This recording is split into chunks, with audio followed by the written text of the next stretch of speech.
most of Biden's nominees. It is unusual that Senator Graham does not give a Republican vote to a Biden nominee.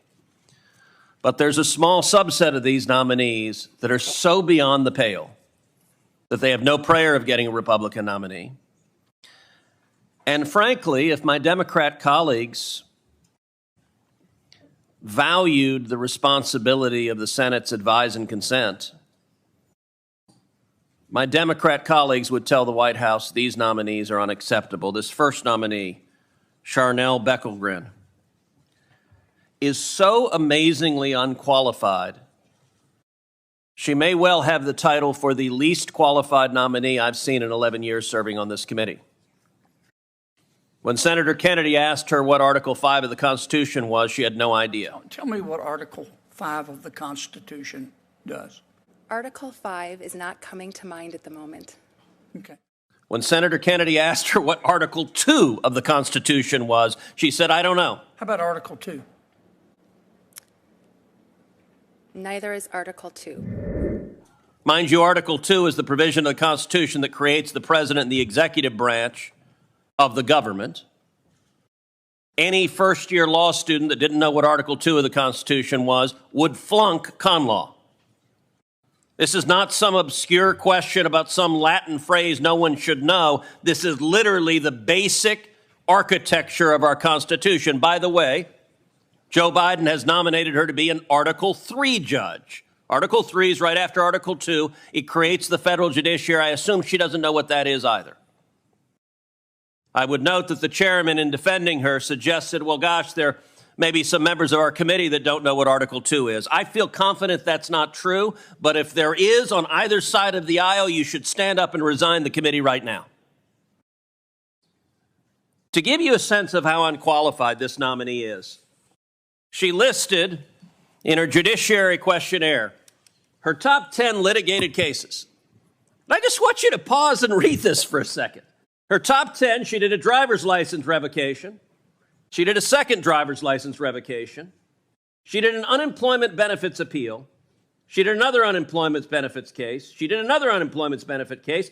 And her sixth case was an unemployment benefits case where on the opposing side was a pro se litigant. In other words, this poor fella didn't have a lawyer.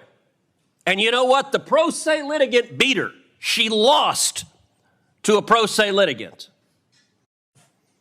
What's her seventh most consequential case? I'm sorry, there isn't one. There's not an eighth, there's not a ninth, there's not a 10th. She's argued over a couple of driver's licenses, and the Biden White House says you should be a federal judge, an Article 3 judge, not that you have any idea what in the hell that is. In this administration, if you are a left-wing radical, it doesn't matter if you're competent. In Washington state, is there not a single competent lawyer who is competent to be a judge? And by the way, for all the Democrats, since Joe Biden has become president, every one of you has rubber-stamped every single nominee. Is there not a one of you that is willing to say enough is enough? When Donald Trump was president on the Republican side, we confirmed some fantastic judges, but there were several we sent back that we said, no, you missed it on this one.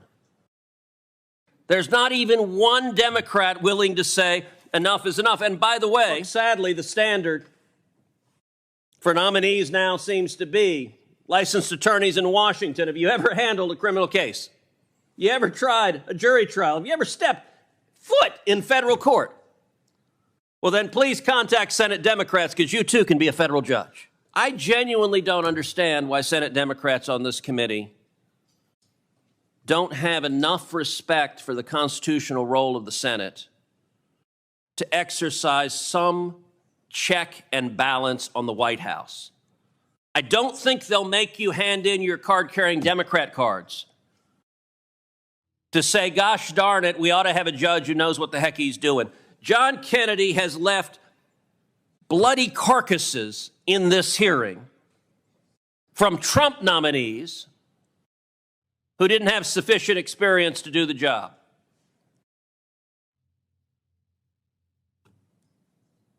I ask my colleagues, If you vote for these nominees, you're going to have to defend them to your constituents. You're going to have to explain why a lawyer who handled a couple of driver's license revocations and doesn't know what Article 2 of the Constitution is should be a federal judge in charge of your life, your rights, and the law.